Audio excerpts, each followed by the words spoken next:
Paano nga ba mag-transfer ng pera sa ShopeePay to GCash?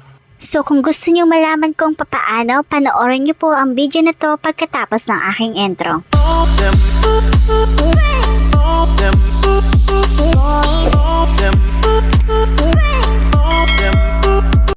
Paano mag-transfer ng ShopeePay to GCash? So for today's video ay ituturo ko sa inyo kung paano mag-transfer ng ating ShopeePay to GCash. So yun guys, dito sa ShopeePay nyo, makikita nyo yung send money, tap nyo po yun. So bali dito ay itap nyo lang yung other e-wallet. Bali dito guys ay itap nyo lang po yung transfer to a new e-wallet.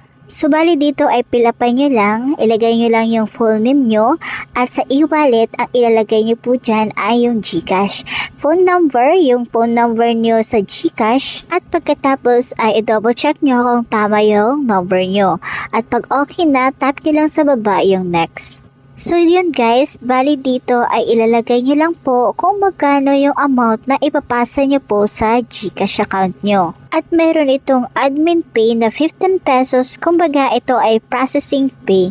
At kapag okay na, itap nyo lang po sa baba yung next. So dito naman guys, double check nyo lang kung okay na po siya at pagkatapos tap nyo yung send money. So yun guys, nasendan natin sa ating GCash account yung pera at kapag okay na, tap nyo lang yung okay at back nyo lang papunta sa ShopeePay nyo.